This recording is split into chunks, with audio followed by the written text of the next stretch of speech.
Game with the Vikings broadcast team. Add to the conversation on Vikings FANLine by calling 651-989-KFAN or toll free 1-800-320-5326. Now it's your reaction to all the action. Vikings FANLine. Here's KFAN's Ron Johnson and Corey Cove. Welcome to Minnesota Vikings FANLine. The Vikings lose by 1 to the Tennessee Titans, 31-30. I'm Corey Cove. That's Ron Johnson. Hi, Ron. How are you? Hello, Corey. What a weird one. It is. So many places we could start. I'd like you to decide where we start. Let's start at the hope. I think there was hope restored today a little bit in the offense. For the long term or for this season? For this season. See, I do. Oh, boy. I think long term you can get excited about Jefferson.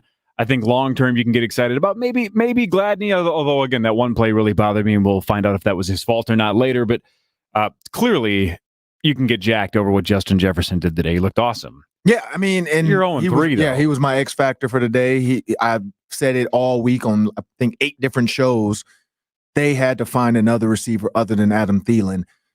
But then that goes back to my point. Yes, offense looked great. Goes back to my point, though.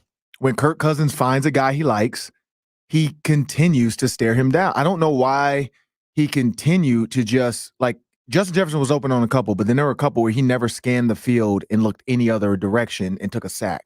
So I don't know if his read progression, I don't know if it's the play calling doesn't fit his eye. I don't know what it is, but he's got to be able to scan the field better and go through his progressions quicker. I mean, when we watch Pat Mahomes on Monday, you'll see it. You know, we watch Aaron Rodgers tonight at 7:20, you'll see it. So He's got to work on that.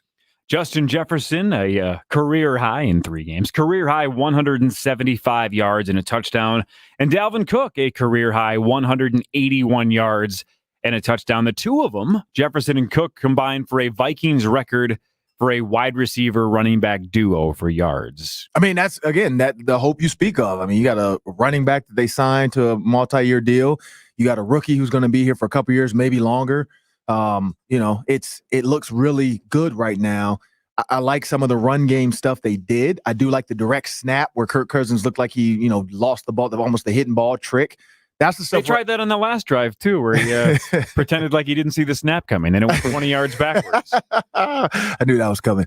But, that was the innovation stuff I talked about. Now, it's definitely got to be some more in their bag of tricks. Kubiak's got to go into his bag for this and get some younger, just some excitement, and that's what we saw early, and then at the end of the game it stalled.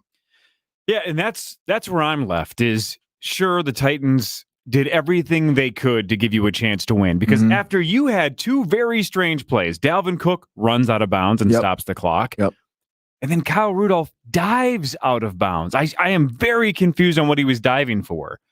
It is as insane as it sounds. Did he think that the back pylon was the first down marker? I have no idea. Because it looked like he was diving towards the marker as if it was a first down, not 10 yards to go still. Right. That would be the post-game Vikings show. And that was so weird. Ask him that. So the Titans have all 3 timeouts, and you do them a massive favor by stopping the clock twice. Yeah. It ends up not really mattering because the Titans move down the field so quickly that they basically gashed you, and there's so much time left, it really didn't matter.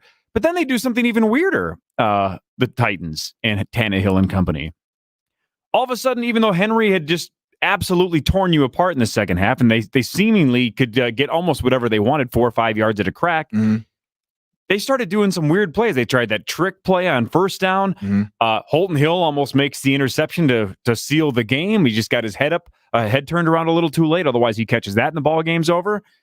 They stopped the clock a couple times with incompletions. Yeah. So when they kicked the field goal, even though it was an absolute bomb by Gostkowski, his 6th of the day, it ends up being a game winner. They leave you, even though you have no timeouts, with a minute and a half to go. And then that's where I'm left super depressed, because that final drive, as disastrous as it was, 0 push from your offensive line, right? That Tennessee Titans defensive line was in Kirk's face every play, almost the second the snap went off, except for the second play, which Kirk held onto the ball too long. So you had the missed snap, you had the sack. It was just a disaster, that last drive. So you had a chance, despite letting them come back. You have a minute and a half with no timeouts, but you have Kirk Cousins and has an ability to quiet the doubters. March down the field, get Bailey in position to kick the field goal and win. win 33-31 and move on. And they got rocked that final drive. So you could say there's a couple of things to be optimistic about, but I still think we're getting our ass kicked right up front. Right. Yeah. The one thing, yeah, they definitely did. But at that point, when you know you have to pass and you know you have 1:32, when you are probably in high school or maybe even, 12-year-old football, you work on the 2-minute drill. The one thing that Kirk Cousins or even the Vikings or maybe Kubiak, I don't know who, made the call or what the plays that were called were. They failed to realize that at that point, the team's going to play off. Run some out routes to get out of bounds, even if it's, running some quick turn stuff. The first couple plays have to be quick. You can't just line up and then try to go deep early because you're going and, that push. I saw a Twitter, tweet about this. They wanted us to talk about this. How are 4 guys getting that much push on 5? That's where it is kind of confusing of you're telling me you can't double team 2 of their better, which is Jadeveon Clowney and Simmons up the middle, and then go man on the other 2, and keep another guy in there because you're sending 5 guys out for a route. If it's not going to be quick, what's the purpose? You might as well then have another guy in there to block and make it a better option or, force their hand. It just 4 receivers to me is better than 5. Going 4, and the reason I say that is because then you can put a blocker back there or a running back outlet, meaning he's going to chip Jadeveon Clowney because you have to, just like Khalil Mack. We've talked about that over and over and over again. Guys like that, you got to chip them. After the chip, if he's in there long enough, the linebackers forget about Dalvin, and now you can just dump it off to him in the flat. Let Dalvin get you 10, 15 yards in space because he can do that. That last group of play calling, I just don't understand. Frustrating. Yeah. Jeff in Lino Lakes, you're on Vikings FANLine. Hi. Hi, how's it going, guys? Good. Hey, so just a quick, I don't understand why every time we get the ball, like right before halftime, and I've seen this throughout Zimmer's career here at Minnesota, even with 30 and 45 seconds, it just seems like we don't have like any ability to really get the ball downfield and even score like a field goal or a touchdown. You'll see some of these other like really, really great teams like use every second to win. And it just seems like we just either don't have the play calling ability or we just don't have the talent. So I'll hang up and see what you guys have to think. Yeah. Thanks for the call. Well, We've tried. Have you not seen the last couple drives at the end of the half, the last 3 games? Yeah, maybe. I kind of felt the same way, though, at the end of the third quarter. You're down, I think it was 25-24. I think you were down a point. Yep. And there was something like 38 seconds left on the clock, so the 40-second or so play clock starts running down, and the Vikes just let the clock run out. And I'm like, all right, you're not down 30. I understand it's not like super, super urgent time, but you're down 1. And you have 40 seconds, and it was second down. I'm like, why would you just let the clock run out? That's a 13th of the game that you just that's remaining that you just let run off. Right. It's a good math there. Well, it's not even quite accurate, but it's close. I'm slightly exaggerating. You basically ran a minute off with 13 minutes to go. Yeah. So this is the thing too. When you're in that's really bad math. When you're in the huddle, who knows what Kubiak was thinking at that moment? So I agree. 1, be prepared for that moment ahead of time. Okay, we're going towards the end of the third quarter. Here's kind of the plays we want to do. What I liked was Vrabel. If you remember, I forgot what because we're at the stadium, so they were going to our right when we're in the media, press box. So they're going to our right.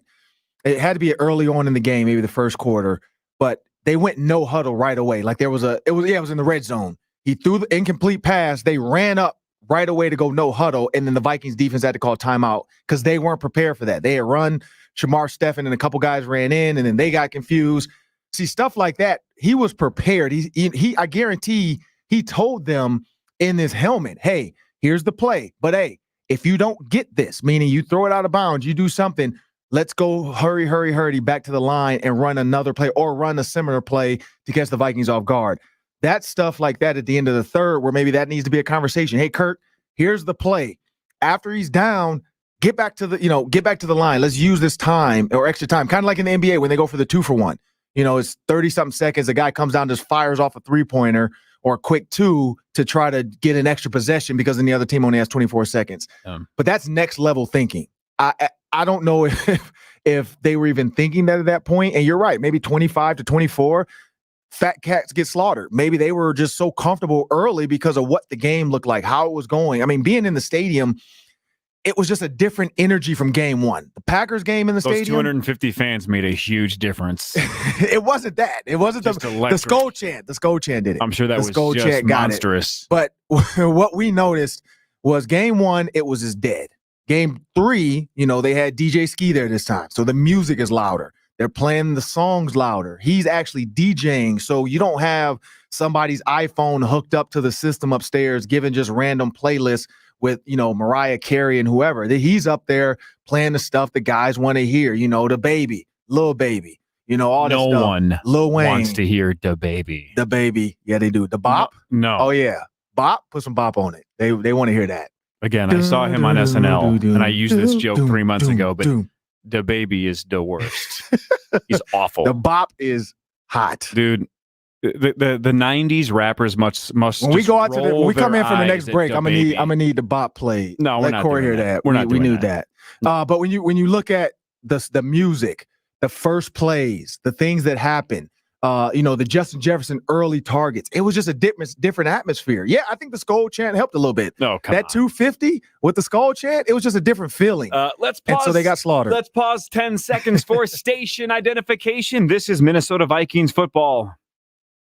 This is the radio home for the best Vikings coverage. FM 100.3, KFXM Minneapolis, St. Paul. The Fan. 651-989-5326 or 1-800-320-5326. We'll take your calls the next couple of hours in Vikings overtime after us. If you missed the last 10 minutes, Ron said the 250 people doing the skull chant and DJ Ski made the difference. If you disagree, give us a call. We'll take those calls after this. This is Minnesota Vikings football. Borton Volvo has been delivering excellence for over 60 years. We set the standard for customer service with a sales staff that averaged 15 years with our team. Right now, Borton Volvo is offering 60 months of zero interest financing on all 2020 Volvos, or get up to $4,000 in allowances, including a $1,000 Volvo loyalty bonus. Borton Volvo in Golden Valley and at BortonVolvo.com. Safety has never looked so good. The Minnesota Vikings count on knowledgeable coaches to bring out the best in their team. Your organization should count on Loeffler, the most knowledgeable office technology and services partner in the Midwest, to deliver innovative solutions and get the best results from your team. Loeffler operates and supports a full portfolio of solutions, including copiers and printers, managed print services, cloud-based and managed IT, phone systems, and on-site managed services solutions. Loeffler is your most valuable partner for innovative business technology and services in the upper Midwest. All right, who's ready to go to soccer, huh? Yes! It started as a normal Saturday, but then... Oh, no. Sounds like the battery. That's when their plans took a turn for the worse. Oh, I knew I should have had the battery checked. Dad, look at the birds. Those are vultures. Don't let a bad battery turn your day into a B-rated horror film. Get your battery checked today. Need a new one? Reach for what works. A battery from FVP. Verified, proven. Caribou Coffee is here to fuel your game day and everyday routine. And for a limited time, Caribou is serving up your favorite fall flavors. Kick off your morning with a maple waffle sandwich or recharge your afternoon with a delicious pumpkin drink made with real pumpkin. Order ahead on the Caribou app with contactless payment and choose how you want to pick up your order. Visit your favorite drive-thru or opt for curbside pickup. Caribou Coffee is proud to be the official coffee of the Minnesota Vikings. Your station for Skull is FM 100.3 KFAN. The Fan. 2nd and 9, Cousins, shotgun, empty backfield, 2 receivers left. Adam Thielen, he's slot left, and he has a touchdown today. Cousins facing a 4-man rush, fires it right, caught Jefferson, and the rookie turns on the burners near side. 40, 45, 50, Titans territory 45. Justin Jefferson showing the skills, out of bounds after a 33-yard catch and run right in front of Spearfish, first down. Cousins from under center goes back to pass. Straight drop. Passing right. Jefferson, yes, on the run. 40-30. Angles left to the 20. And he is gone. 71 71-yard touchdown by this dynamic rookie, Justin Jefferson. His first in the National Football League, and it's 23-12 Vikings. Despite 7 catches, 175 and a touchdown, the one you just heard, a 71-yarder from Kirk Cousins, Justin Jefferson had a monster game, but the Vikings come up short, 31-30. The Titans move to 3-0. The Vikings fall to 0-3 for the first time since 2013. This is Minnesota Vikings FanLine. I'm Corey Cove. That's Ron Johnson. Let's go back to the phone lines. Let's try TJ in Austin, Texas. Hi, TJ.